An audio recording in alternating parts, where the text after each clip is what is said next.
Comienza el Catecismo de la Iglesia Católica, un programa dirigido por el Padre Luis Fernando de Prada.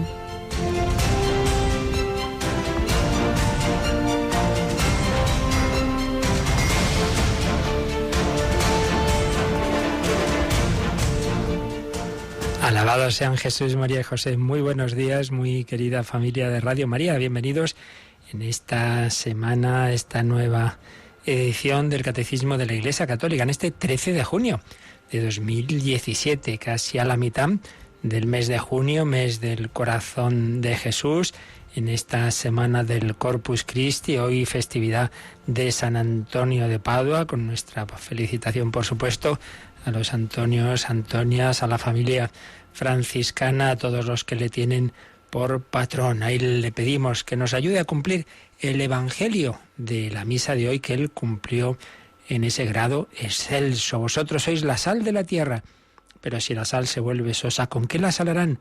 No sirve más que para tirarla fuera y que la pise la gente. Vosotros sois la luz del mundo. No se puede ocultar una ciudad puesta en lo alto de un monte. Tampoco se enciende una lámpara para meterla debajo del celemín, sino para ponerla en el candelero, y que alumbre a todos los de casa. Brilla así vuestra luz ante los hombres, para que vean vuestras buenas obras y den gloria a vuestro Padre que está en los cielos. Cuando los hombres veían las buenas obras, la santidad, incluso los milagros de Antonio de Padua, daban gloria al Padre Celestial. También nosotros estamos llamados a ser signo que remita no a nosotros mismos, sino al cielo, al Padre, a Jesucristo, al Señor, a María. Y es verdad que la radio nos da esa capacidad de ser esa lámpara en lo alto que llega a tantas personas, que alumbre no solo a todos los de casa, sino del mundo entero, a través de las ondas, a través de la TDT, a través de Internet, en los móviles, en el mundo entero, llegan estas ondas. Pero hace falta que lleguen las ondas de nuestra santidad. Eso ya es bastante más difícil. Necesitamos la gracia del Espíritu Santo, necesitamos alimentarnos de la Eucaristía, necesitamos la intercesión de María. Pero bueno, todo eso está a nuestra disposición. Así que se lo pedimos al Señor por intercesión de San Antonio de Padua. Tenemos con nosotros a Yolanda Gómez. Buenos días, Yolanda. Muy buenos días. Bueno, Yolanda, oye, este fin de semana hemos empezado de una manera más intensa, ¿verdad? Esa campaña Vuelve a Casa, que quiere extender esa luz a todos, no solo a los oyentes que ya están en la iglesia, ¿verdad?, sino a los de fuera. Y entre otras cosas, pues estamos contando la historia real de esa mujer italiana que recibió el anuncio de la buena noticia a través de las ondas, y en la que tú, en la grabación de esa historia, has tenido mucha parte. Nos dices dos palabritas sobre esas cartas de María de Nápoles. Pues que yo recomiendo a todo el mundo que lo escuche, porque le va a encantar este testimonio de vida de esta joven prostituta, pues que a través de Radio María encontró a Dios. Y la verdad es que conmueven muchas de las cartas que ella escribía a un programa en Radio María Italia, que es ahí donde, descubrió una noche. Pues como nos ocurre también a muchos de los oyentes, les habrá ocurrido, y también a algunos de nosotros, de escuchar, sintonizar de repente Radio María y dice, uy, ¿esto qué es? Esto me gusta, ¿eh? Y bueno, pues ella en principio no es que le gustara, porque decía que las oraciones, los rezos así, como que al principio no... Como le pasa a muchos de nuestros oyentes la primera vez que conectan Radio María, ¿verdad? Dicen, oye, sí, qué pesados, esto siempre rezando. Porque además en el programa que escuchaba, pues rezaban siempre una parte del rosario, luego también tenían unas oraciones del Padre Pío, y bueno, ese tipo de rezos no, pero a lo mejor las palabras del presentador y esa paz, esa serenidad, esa esperanza, era lo que a ella le llegó al corazón al principio. Luego ya poco a poco pues fue encontrando más a Dios. Y bueno, yo recomiendo a todos los oyentes que lo escuchen. Los domingos a las 9 de la noche van a poder escuchar esas cartas, y luego también, pues para aquellos que a lo mejor esa hora no les venga bien, pues se repite, por ejemplo hoy martes, en el programa Entre Amigos, van a poder escuchar esa primera carta que escribió María de Nápoles. También lo repetimos los miércoles a la 1 de la madrugada dentro del programa Convertidos, de Rafael Barrio, y los jueves a las 9 de la noche en el programa Voluntarios, de Lorena del Rey. Y el que quiera bajárselo del podcast lo tiene también, ¿verdad? Eso es, ahí lo podrán encontrar, y también en la página web www.vuelveacasa.es.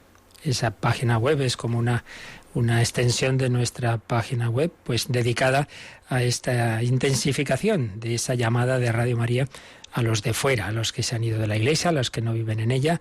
Vuelveacasa.es, me has dicho, ¿verdad, Yolanda? Eso es, vuelveacasa.es. Ahí tienen testimonios especialmente indicados para personas en esa situación, no solo estas cartas de María de Nápoles, sino otros testimonios que hemos ido emitiendo estos últimos años, o programas especialmente indicados para esas personas que de primeras pues quizá no les vaya lo que aquí puedan oír, y sin embargo pues todos estamos hechos para Jesucristo, todos, también el que le parezca que no, realmente la plenitud de su vida está en el Señor, está en este corazón de Cristo, quiere ser casa para todos. Estamos llamados a abrirle las puertas a nuestro Señor. ¿Cómo se las abrió el Padre Segundo Llorente, que no solo las abrió para sí, sino que quiso también reflejar esa luz? Vosotros sois la luz del mundo, vosotros sois la sal de la tierra. Lo que pasa es que él lo fue muy lejos, lo fue en Alaska. Pues vamos a seguir leyendo fragmentos escogidos de esas memorias de ese gran misionero de Alaska, el Padre Segundo Llorente. Ese hombre que realmente dio la vida por el Señor.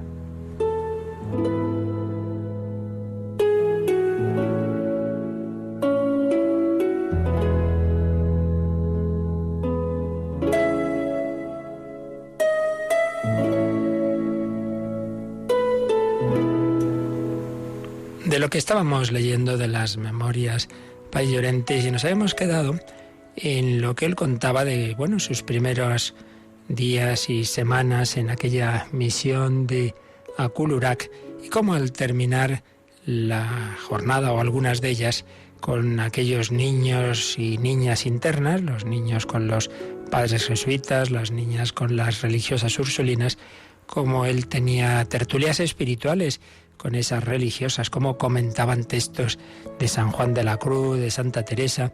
Y a propósito de eso, Padre Llorente nos había hecho una reflexión que aquí estuvimos leyendo, muy importante, sobre la importancia de la oración, no solo para el misionero, por supuesto, sino para todo cristiano. Y una oración no simplemente, de leer algo, sino de ponernos ahí ante el Santísimo, de quedarnos en silencio ante el Señor, de hablar con Él.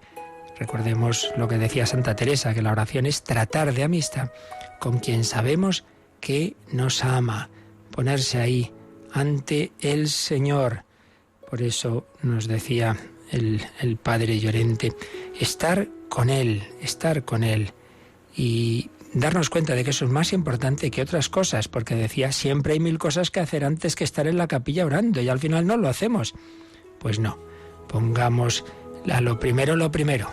Lo más importante es Dios nuestro Señor, y por tanto el tiempo dedicado a Él. Pero sigue hablando de la oración y decía también lo siguiente: nadie puede pretender entrar en la Iglesia con una mentalidad mundana, casi extraño a Dios, arrodillarse y esperar que Dios vaya a verter sobre él cataratas de gracia y placeres celestiales.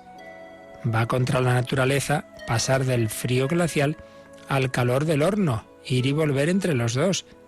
Para gozar con la presencia de Dios ante el sagrario, el alma de vivir esa presencia normalmente a lo largo del día. Es decir, claro, a veces decimos, sí, yo veo la capilla, pero claro, que entro y estoy pensando en otras cosas, me distraigo. Claro, dice el Padre Llorente, hombre, hay que intentar también durante el día estar un poco recogido. Si uno está siempre disipado y mirando todo lo que hay por ahí y con el espíritu mundano, y pretender entrar a la capilla y sentir ahí no sé cuántas consolaciones, pues hombre, Dios puede hacerlo, pero no es el estilo habitual. Lo normal es que intentemos durante el día pues vivir también en unión con Dios.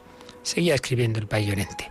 La finalidad de nuestros comentarios sobre estos asuntos, esas reflexiones que hacía con las religiosas, era quitarnos de la cabeza la idea de que uno podía escuchar misa, rezar el rosario, recibir la Sagrada Comunión, cantar algunas oraciones y ya estaba todo.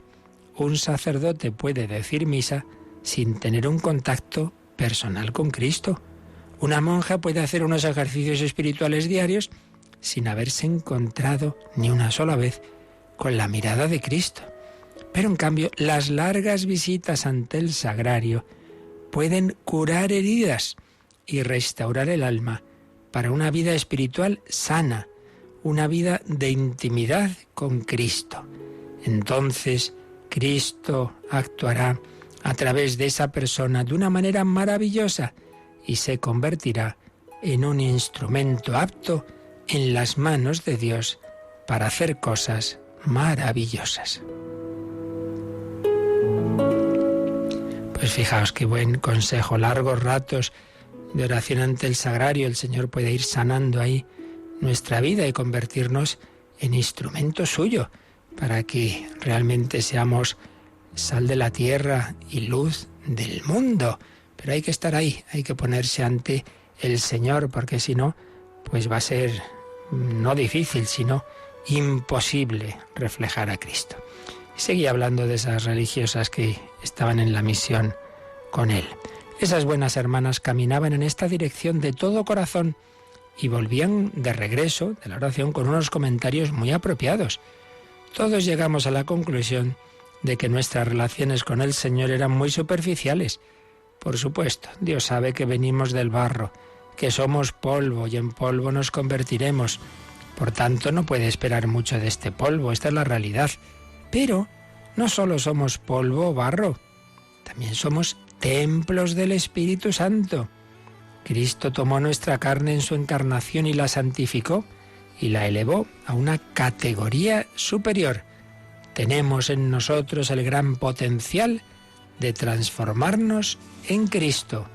Pero para hacer esto necesitamos mucha intimidad con Él.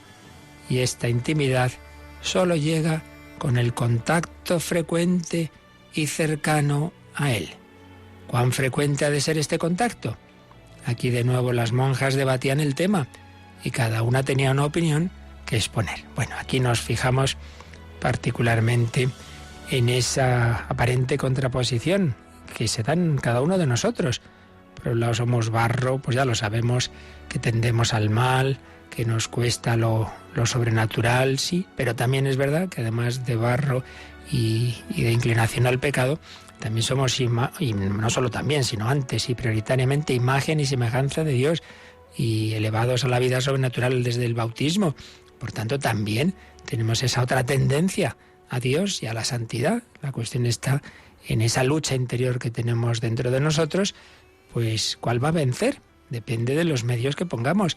Si intensificamos lo que nos une a Dios, el Señor triunfará. Entonces, contaba también el padre Llorente que una de las religiosas se fijaba en cómo trabajaba la divina providencia.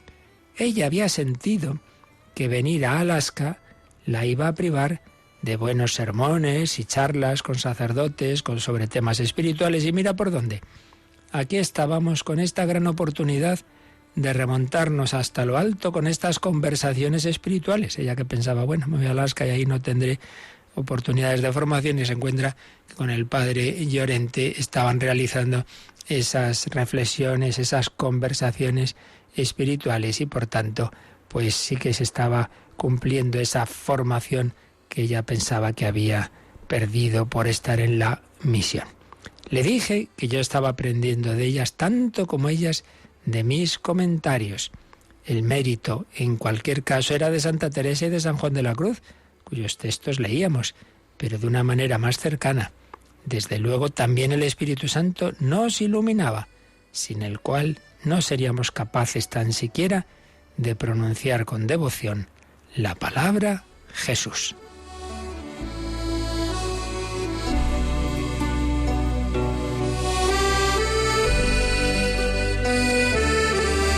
Pues ahí vamos viendo un poquito la vida de estos misioneros.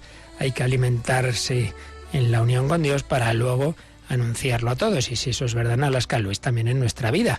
No pretendamos ser estupendos catequistas, apóstoles en nuestra vida ordinaria o en determinado ministerio apostólico sin la unión con el Señor. Sin mí no podéis hacer nada. Para algo se ha quedado el Señor en la Eucaristía. No están los sagrarios ahí de adorno. Están para que pasemos ratos ante el Señor. El Señor se ofrece cada día en la misa también para que nos alimentemos de ese sacrificio eucarístico. Pues pidamos a la Virgen María que agradezcamos este gran don de la Eucaristía y que también nosotros, como Santa Teresa, pasemos ratos de amistad con aquel que sabemos que nos ama. Tratar de amistad con quien sabemos que nos ama.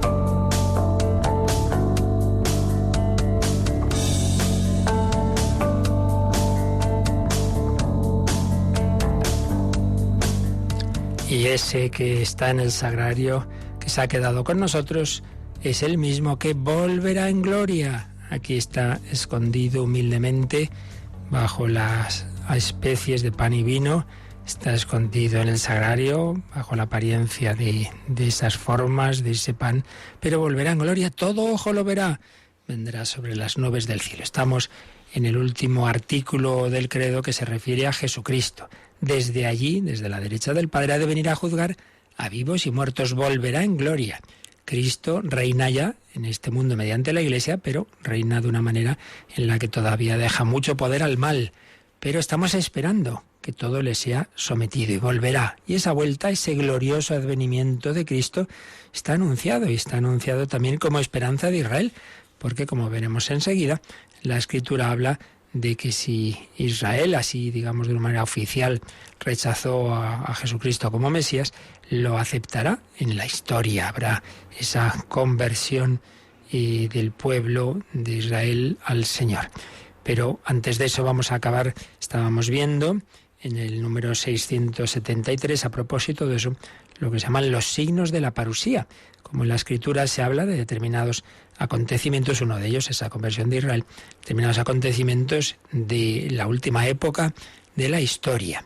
Y estábamos viendo, que eso da lugar a diversas interpretaciones. Pero vamos primero a releer el número en el que estábamos, que es el 673, y retomamos la explicación que estábamos haciendo basados en una obra de Joseph Ratzinger, la escatología, pero primero, Yolanda, releemos este número, 673.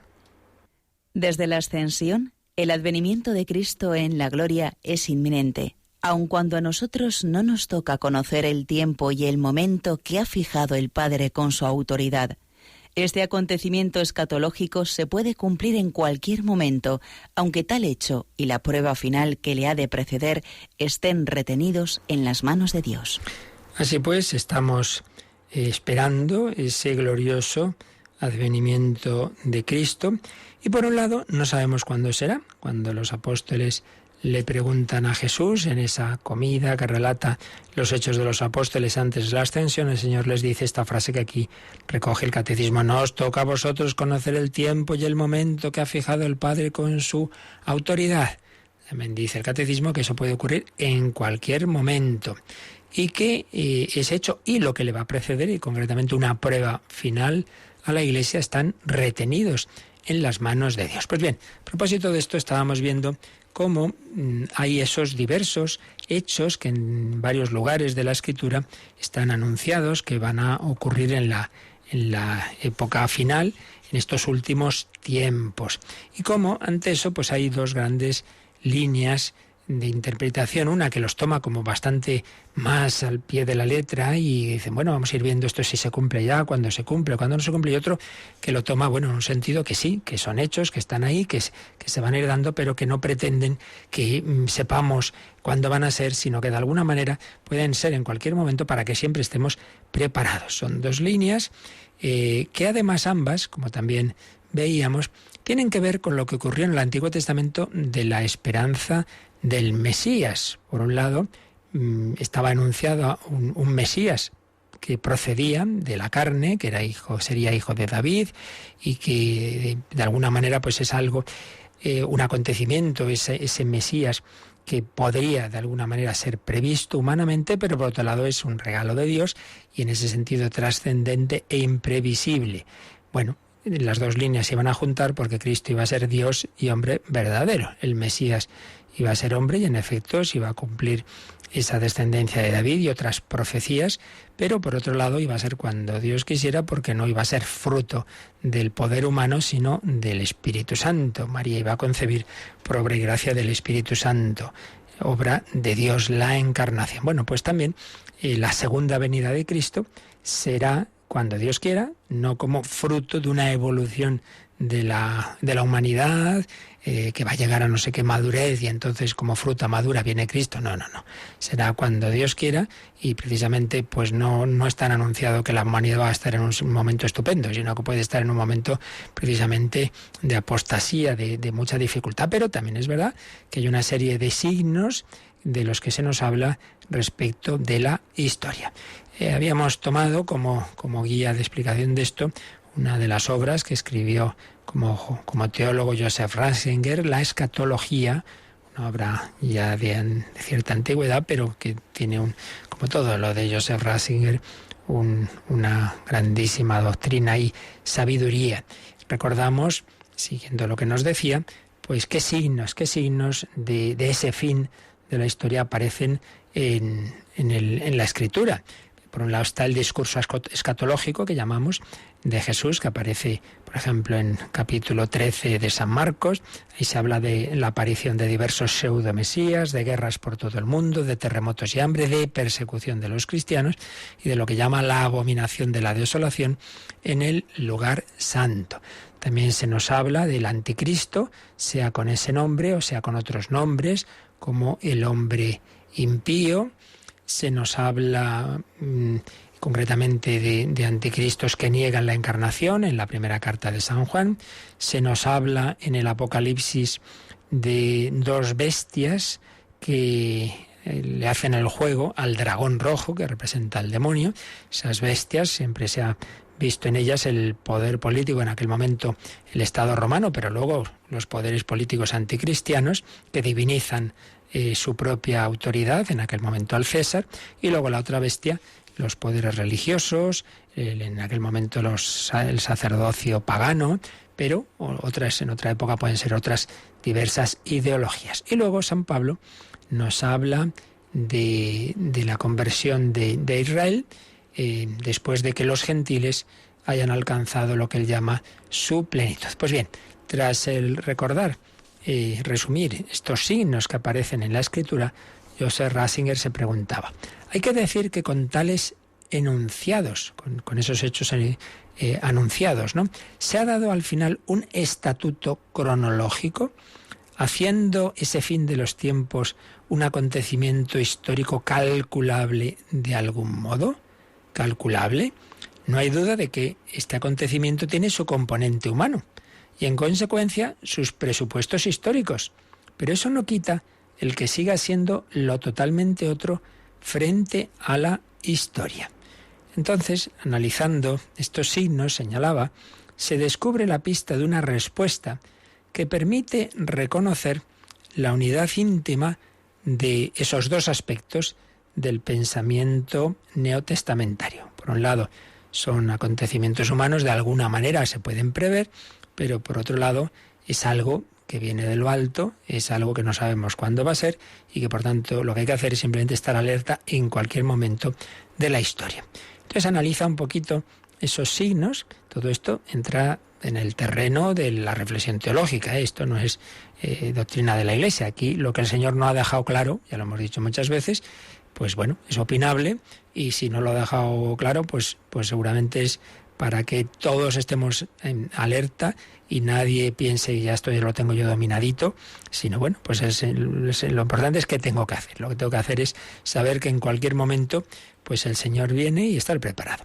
Pero vamos a ver la explicación que daba Joseph Ratzinger. El primer grupo de los signos se podría resumir con las palabras clave de guerra, catástrofes y persecución, aspectos negativos. Por tanto, lo que prepara el paso al final, a esa victoria definitiva de Cristo, no es una supuesta suprema maduración histórica, sino que paradójicamente lo que está remitiendo al sí de Dios es el desmoronamiento interno de la historia, su incapacidad frente a lo divino, su oposición.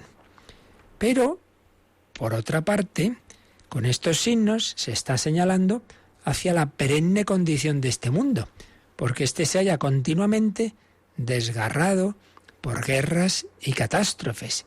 Y nada hace esperar que, por ejemplo, la investigación sobre la paz pueda llegar a cambiar fundamentalmente esta característica de lo humano. Bueno, aquí nos fijamos en dos aspectos. Por un lado, que en efecto, si uno tiene esa mentalidad tan de la época moderna, desde la Ilustración sobre todo, ¿no?, que se supone que ahora ya la humanidad es muy madura y muy adulta, entonces siempre vamos a mejor, es el mito del progresismo.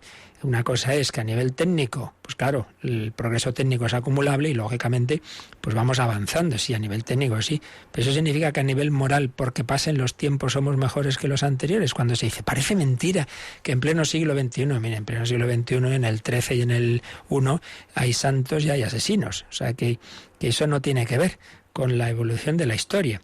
Entonces el pensar ese mito de que siempre se va a mejor, entonces la humanidad ya va a llegar por sus fuerzas a la plena paz, justicia, al bienestar universal y todo precioso y maravilloso, entonces ya como fruta madura aparece Cristo ya como señal de que hemos conseguido por nuestras fuerzas ese hombre perfecto representado en Cristo. Pues no es eso precisamente lo que dice la Escritura, sino que justamente como señales de la etapa previa a esa segunda venida de Jesús, lo que se dice son cosas bastante negativas: guerras, catástrofes, persecución de la fe.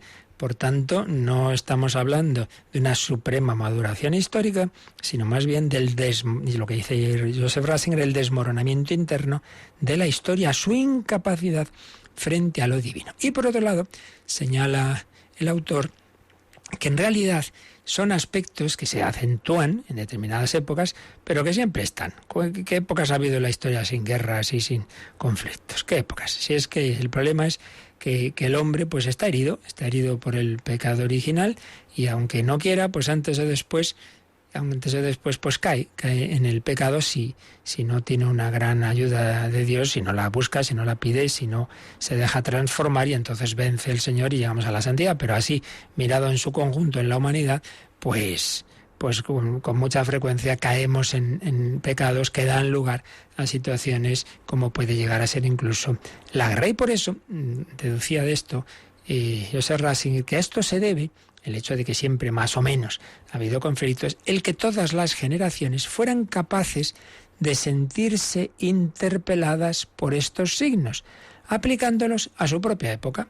Y pone ejemplos. Por ejemplo, San Gregorio Magno pues veía su época, un mundo envejecido, y escribía: el que se levante pueblo contra pueblo y el que su angustia se abata sobre los países, lo estamos viendo en nuestro tiempo, con más profusión de lo que leemos en los libros. También sabéis con cuánta frecuencia hemos oído que en otras partes del mundo ha habido terremotos que han devastado innumerables ciudades.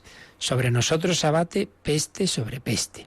Es cierto que todavía no vemos claramente signos en el sol, luna y estrellas, pero el hecho de que no estamos lejos de eso, podemos deducirlo del cambio de clima que ya experimentamos. Como veis, parece que no hay nada nuevo bajo el sol. Muchas veces, todo lo que está pasando ahora está claro, es el momento. Bueno, que en otras épocas también han pasado cosas parecidas. Yo estoy exponiendo una de las líneas de interpretación. Veremos que hay otras que sí que creen que hay unos signos como más del momento, pero tengamos muy en cuenta esto, que a veces ya hay quien se pone enseguida nervioso y ya está pasando esto y cuando llega el fin del mundo y mañana no sé qué, tranquilos, que como vemos, pues hace bastantes siglos ya pensaban lo mismo. Por eso se puede decir también, como aparece en San Pablo en 1 Tesalonicenses 5:3, cuando estén diciendo paz y seguridad, entonces de repente se abatirá sobre ellos la calamidad, como los dolores de parto sobre una mujer encinta, y no habrá manera de escapar. Por tanto, por un lado, siempre ha habido gente que enseguida ha pensado que ocurría y ya llegaba el final, pero también ha habido lo contrario, gente que ha dicho, no, si todo va muy bien, paz y seguridad. Son dos aspectos a tener en cuenta. Y en este último sentido tenemos otro texto importante, palabras de Jesús que tenemos en Lucas 17 y Mateo 24. Como ocurrió en los tiempos de Noé, así sucederá también en los días del Hijo del Hombre. Comían y bebían, ellos y ellas se casaban, hasta el día en que Noé entró en el arca. Llegó el diluvio y acabó con todos. Otro tanto sucedió en los tiempos de Lot. Comían y bebían, compraban y vendían, plantaban y edificaban. Pero el día en que salió Lot de Sodoma, llovió del cielo fuego y azufre y acabó con todos. Lo mismo acontecerá el día en que el Hijo del Hombre se manifieste. Por tanto, vemos aquí dos actitudes que tienen sus extremos peligrosos. Uno, el estar nervioso pensando, ya está, ya llegan estos signos y va a pasar esto, lo otro. Bueno, tú no estés nervioso, todo esto está en manos de Dios y cuando sea será, pero que estas cosas ya muchas veces se han pensado que iban a ocurrir, pero todavía peor el otro extremo. Nada, hombre, que no pasa nada, que estos son exageraciones. Vamos a vivir aquí, que son 4 días, comían, bebían, compraban y vendían, y cuando menos lo penséis, vendrá el Hijo del Hombre. La conclusión que sacaba Joseph Ratzinger es que esos signos que aparecen en la Escritura no permiten poner una fecha al final. Son signos indicativos que ponen el final en conexión con la historia, pero en el sentido de que obligan a estar alerta. Pero no en el sentido de que podamos decir, ya está, va a ser el mes de septiembre del 2017. Mire, que las cosas no son así. De alguna manera siempre es el tiempo final. El mundo está siempre tocando lo totalmente otro que una vez pondrá fin al mundo en su totalidad, en cuanto cronos, en cuanto tiempo. Y también están esos otros signos, en cambio ya hay uno positivo, y es que se habrá anunciado el Evangelio al mundo entero. Por ejemplo, con frecuencia lo hemos pensado y creo que con mucho fundamento, que los papas contemporáneos, y de una manera muy particular Juan Pablo II, con sus 104 viajes al mundo entero y con la difusión que tuvieron a través de los medios de comunicación, pues se podía decir, mira, realmente ahora se ha anunciado el Evangelio ya al mundo entero, por tanto ya se ha cumplido este signo. Y luego pues los papas siguientes como Benedicto XVI y el Papa Francisco. Sí, es verdad, pero también es verdad, señalaba Joseph Ratzinger, que ya con la primera generación de los apóstoles pareció que ya se había cumplido esa exigencia, que ya San Pablo pudo pensarlo, que había anunciado el Evangelio a todo el mundo entonces conocido.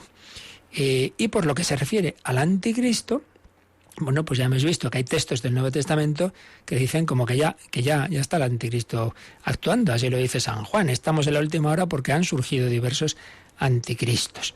Para cada generación, de alguna manera, pues el anticristo va tomando máscaras diferentes. Por eso señalaba Joseph Ratzinger, un autor, Reisberger o como se diga, que decía que esa es una figura que se concreta en distintas figuras a su vez, en muchas figuras.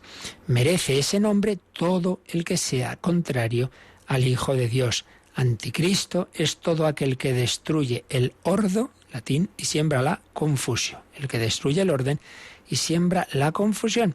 En este sentido, el anticristo sería uno en la pluralidad de sus manifestaciones históricas. Y luego está el tema de la conversión de Israel, de la que hablamos enseguida. Bueno, ahora vamos sacando conclusiones de esto, pero vamos a hacer un momento de reflexión pensando en esas palabras de Jesús cuando anuncia diversos acontecimientos de la historia y dice: el cielo y la tierra pasarán, pero mis palabras no pasarán. Todas estas palabras de Jesús no se nos han dado para saciar nuestra curiosidad, se nos han dado para que estemos siempre alerta, para que tengamos esperanza, para que vivamos en unión con Él, para que nuestra vida sea una vida coherente con el Evangelio, porque el cielo y la tierra pasarán, todos los profetas, falsos profetas humanos, sus palabras pasan, pero en cambio Jesucristo tiene palabras de vida eterna. Señor, tú tienes palabras de vida. Señor, tú tienes palabras de amor. Y dime a quién iré, a quién buscaré.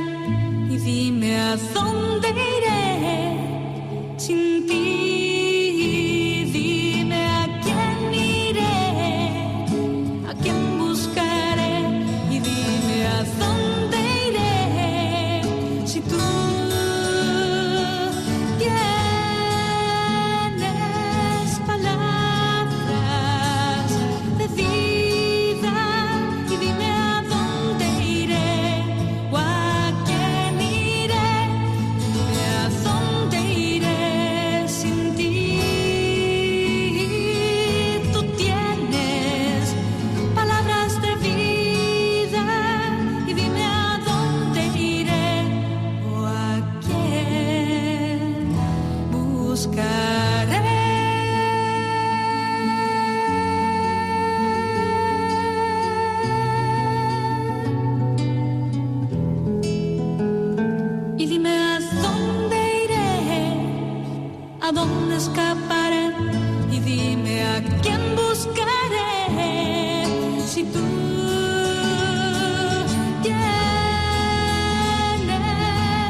palabras de vida.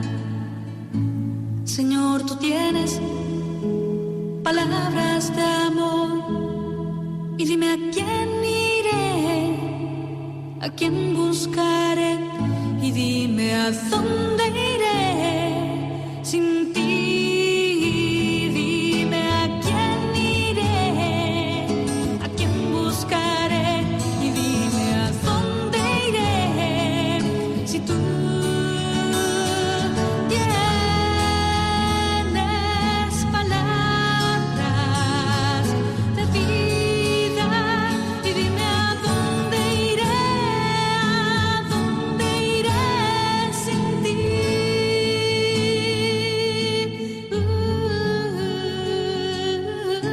Están escuchando el Catecismo de la Iglesia Católica con el Padre Luis Fernando de Prada. Señor, tú tienes palabras de vida. Bien, la conclusión de Joseph Ratzinger en esto que ya decimos es una línea de interpretación. Más adelante veremos otras, no contrarias, pero que dan otros matices. La conclusión, que esto es lo realmente importante que sacaba Joseph Ratzinger, es esta: en el hombre Jesús, Dios viene de una manera divina y humana al mismo tiempo. Así que su venida supera la lógica de la historia. Vendrá cuando Dios quiera, pero tiene que ver con la historia. Obliga al hombre a realizar sin recortes todo lo concreto que tiene que hacer. Y aquí recordemos lo que decía San Pablo. Oye, ¿qué es eso de que hay algunos que esperando la parusía están ahí sin dar golpe? De eso nada. El que no quiera trabajar, que no coma. ¿Qué es eso de gente ahí siempre, ay, esta aparición, esta otra, que ya viene el fin del mundo? Oye, no, ¿para qué vamos a trabajar? Oiga, ¿pero qué es esto? Si ya pasaba en tiempo de San Pablo. El que no quiera trabajar, que no coma. No. Hay que realizar todo lo concreto, pero abriendo a la existencia abriendo la propia existencia y el mundo a una nueva dimensión, con la disponibilidad vigilante que se mantiene abierta de cara a ese Cristo que viene, impidiendo que la historia se cierre en sí misma. Y recordaba Joseph Ratzinger que su compatriota Martin Heidegger, que era un filósofo ateo, aunque no se sabe realmente personalmente al final de su vida qué es lo que creía o lo que no, en una entrevista que dejó como una especie de testamento, decía que viendo la situación tan difícil en que se estaba metiendo la humanidad, dijo esta frase misteriosa: solo puede salvarnos un Dios, lo decía con minúscula. Ya digo que no sabemos hasta qué punto podía tener o no tener fe o no fe, pero solo nos queda la aparición de un Dios y solo nos queda preparar el terreno para la aparición del Dios. Decía, en ese modo de hablar precristiano pagano se puede entrever quizás algo de lo que en definitiva se trata. La disposición de la espera es ya en sí misma algo que transforma, y el mundo es distinto si adopta la postura de alerta o si se niega a ella. La postura de alerta, la disposición es también distinta según que espere cara al vacío o se encamine hacia aquel que reconoce en sus signos, de modo que esa disposición adquiere la certeza de la proximidad del esperado precisamente en el desmoronamiento de las propias posibilidades. Es una idea muy importante, por si no la hemos captado. Quiere decir que precisamente cuando humanamente vemos que no damos para más, que la humanidad no consigue ni la paz ni la justicia, y ya lo vemos, que de desastres humanos, que de guerras, que muertes de inmigrantes, que distribución de la riqueza tan espantosamente injusta, etcétera, etcétera, pues algo así como a nivel individual, cuando uno ya reconoce, mira, si es que yo no puedo, si es que he tocado fondo, pues muchas veces es ahí donde tenemos que llegar para mirar hacia lo alto, para decir, ven Señor Jesús, yo no puedo, sálvame tú, si quieres puedes sanarme. Esa proximidad del Señor, en ese desmoronamiento de las propias posibilidades, puede ser la ocasión, el kairos de tu vida, para que te encuentres con Cristo Salvador. Él quiere salvarte. Bueno, antes de pasar al número siguiente, en este número 673 se nos sugieren dos números marginales que como siempre pues los pone el catecismo para que relacionemos los temas o completemos lo que en ellos se nos ha dicho. El número 1040, dado que se nos está hablando de esa segunda venida de Cristo, una venida para juzgar a vivos y muertos, pues precisamente el número 1040 es un número de la parte de la escatología que habla del juicio final. Así que, Yolanda, aunque sea por lo menos lo leemos rápidamente. 1040. El juicio final sucederá cuando vuelva Cristo glorioso. Solo el Padre conoce el día y la hora en que tendrá lugar. Solo Él decidirá su advenimiento. Entonces, Él pronunciará por medio de su Hijo Jesucristo su palabra definitiva sobre toda la historia. Nosotros conoceremos el sentido último de toda la obra de la creación y de toda la economía de la salvación, y comprenderemos los caminos admirables por los que su providencia habrá conducido todas las cosas a su fin último. El juicio final revelará que la justicia de Dios triunfa de todas las injusticias cometidas por sus criaturas y que su amor es más fuerte que la muerte. Bueno, pues un número precioso que no estaría mal que releyéramos con frecuencia cuando sobre todo nos ponemos nerviosos viendo las injusticias de este mundo. El juicio final no es que ahora otra vez se vuelve a juzgar a cada uno, ahora va pasando cada uno delante del tribunal. No, ya sabemos que al morir pues se produce ese juicio particular, es decir, nuestra alma a la luz de Dios, ella misma verá la situación en que ha muerto, que ha hecho con su vida. Pero ese juicio final viene a ser como el manifestar la verdad de la historia y poner a cada uno en su lugar. Y tantas personas oprimidas, calumniadas, asesinadas injustamente, pues ahí quedarán al revés glorificadas. Y en cambio, pues tantos poderosos de este mundo muy alabados, pues veremos la verdad de su pobreza, de su pecado, ese juicio final en el que el Señor pronunciará su palabra definitiva sobre toda la historia y conoceremos el sentido último de toda esta historia, de toda la creación. Y se nos ha recordado que solo el Padre conoce el día y la hora.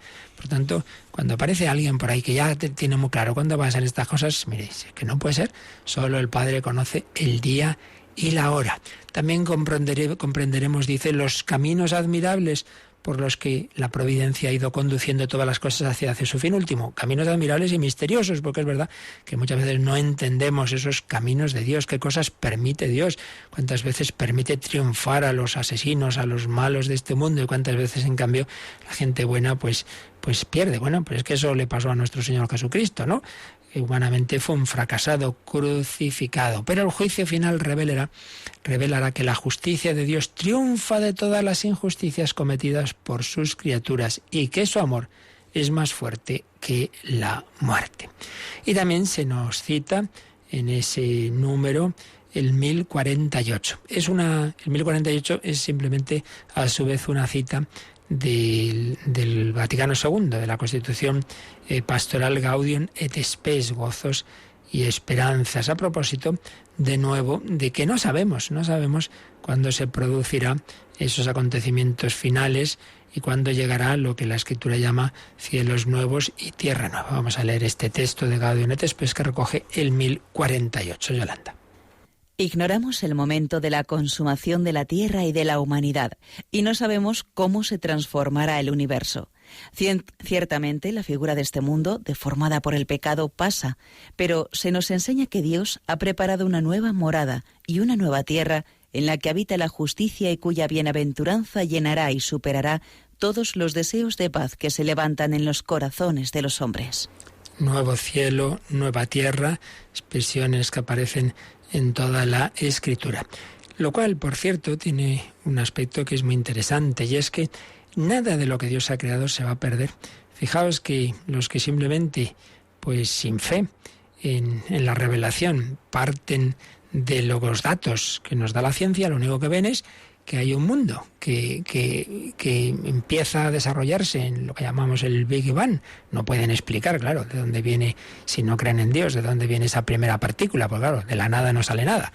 De dónde sale esa primera partícula con esa concentración asombrosa para que no entra en nuestra cabeza, en la que en algo pequeñito pues está este universo que estalla, ¿no? Y con esas magnitudes exactas para que pueda haber en algún lugar de ese universo inmenso la vida humana inteligente como la que tenemos nosotros. Bueno, se desarrolla ese universo y a través de la evolución, que quien no tiene fe cree que ha sido así por casualidad, simplemente pues se van produciendo una serie de mutaciones, y mira tú por dónde, pues a pesar de que lo normal es que las cosas en las mutaciones sean negativas y vayan a peor, pues no, ha habido una línea en la que siempre ha ido a mejor. Y nada, al cabo de los miles de millones de años aparece usted. La verdad que hace falta mucha fe para creer esas cosas sin alguien inteligente que haya programado esa evolución. Pero bueno, a lo que vamos. Que piensan que nada, que así, tras esa explosión inicial, aparece este universo. ¿Y luego qué va a pasar? Bueno, pues esos mismos datos científicos nos dicen que todo esto va a acabar en el desastre. Claro, que igual que el universo tiene un tiempo de existencia, pues lo tiene también limitado. Que esas estrellas que son reactores nucleares tienen energía para un determinado tiempo. Se acaba, como se acaba la gasolina de nuestro depósito, que el sol dejará de brillar y que todo poco a poco se irá apagando.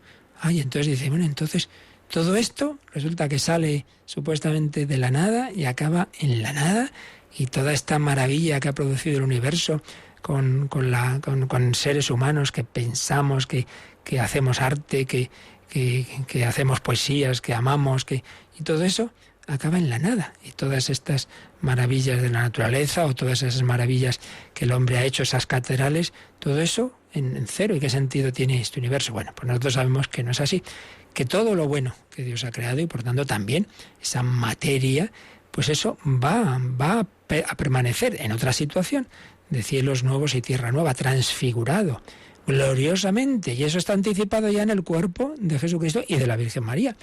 Ambos están en el cielo en cuerpo y alma gloriosos. Cristo resucitado tiene, fijaos, en él está todo sintetizado. Por un lado es el creador, pero también es criatura, tanto en cuanto su humanidad es una humanidad creada. Y esa humanidad, por un lado, tiene un componente espiritual, el alma, el espíritu, y un componente material, corporal, ese cuerpo en cuya materia a su vez están integrados los elementos de este universo. Realmente es maravilloso. Por eso Cristo es el alfa y la omega, la primera y la última letra. Y en medio estamos nosotros, las letritas de esta gran obra, iba a decir la novela del Quijote tan grande, ¿verdad? Pues hay cada una de sus letras, pues de la novela que Dios ha escrito, ahí estamos nosotros, pero Cristo es el que da sentido a todo este gran libro de la creación, y en él está todo sintetizado, la plenitud de todo, el alfa y el omega, el principio y el fin.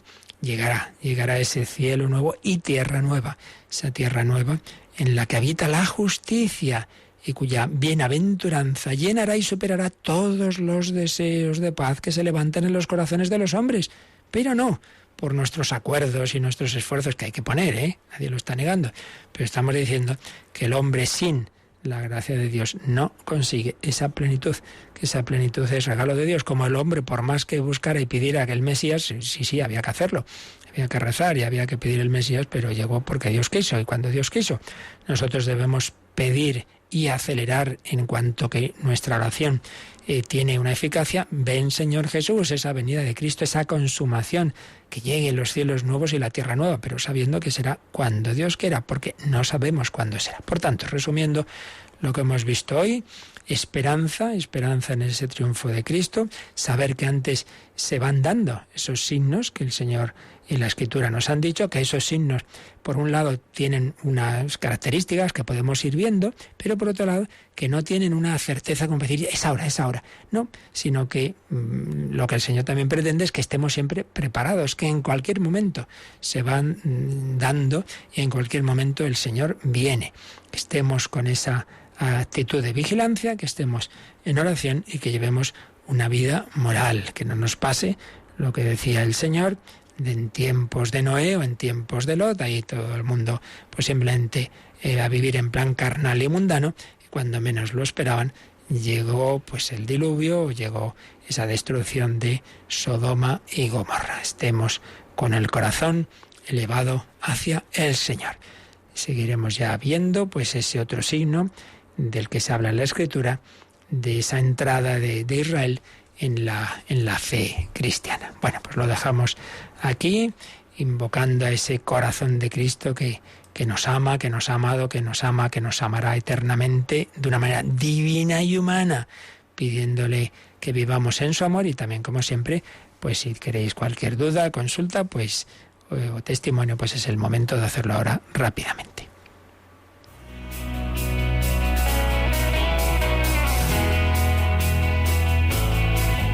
Participa en el programa con tus preguntas y dudas. Llama al 91 005 9419. 91 005 9419. También puedes escribir un mail a catecismo@radiomaria.es. catecismo@radiomaria.es.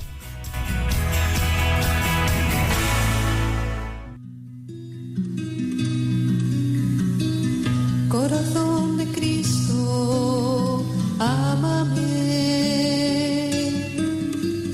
Corazón de Cristo, enamórame. Corazón de Cristo, lávame. Corazón de Cristo, embriágame. Corazón de Cristo, escóndeme. Corazón de Cristo, moldéame. Corazón de Cristo, ilumíname. Corazón de Cristo, confórtame. Corazón de Cristo, inflámame. Corazón de Cristo, consúmeme. Corazón de Cristo, llámame. Corazón de Cristo, traspásame. Corazón de Cristo, sálvame. Para por siempre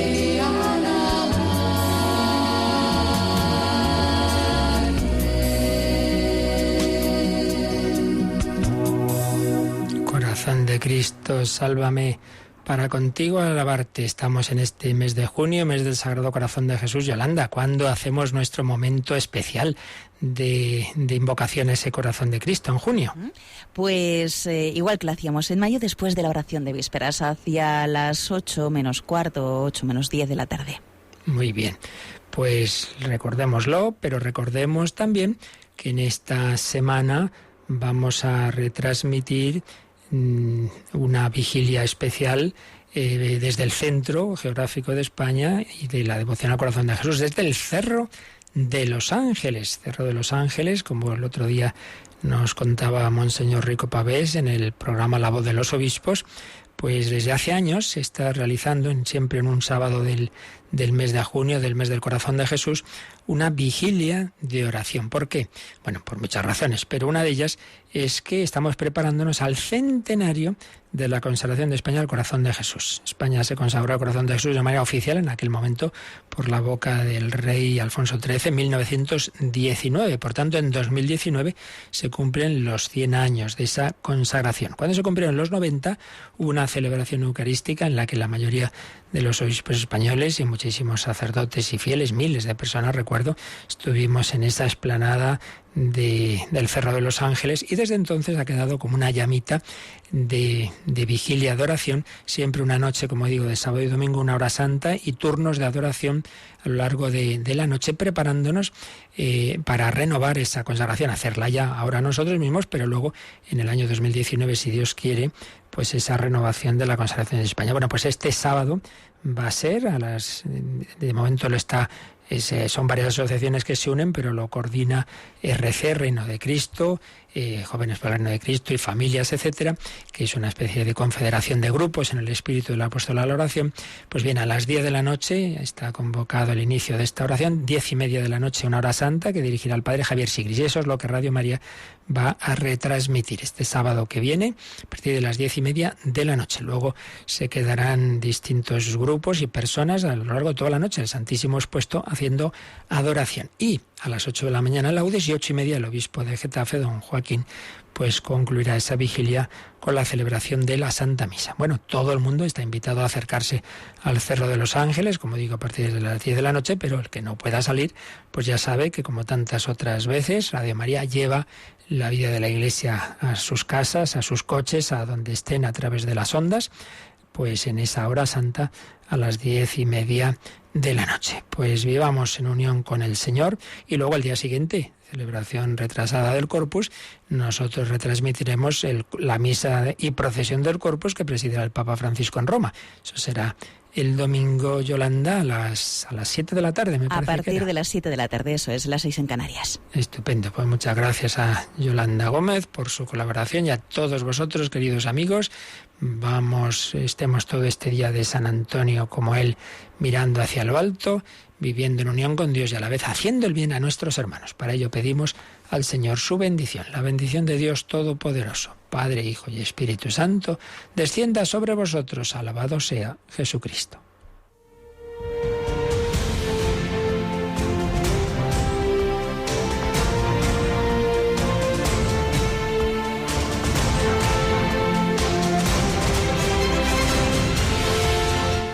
Han escuchado en Radio María el Catecismo de la Iglesia Católica.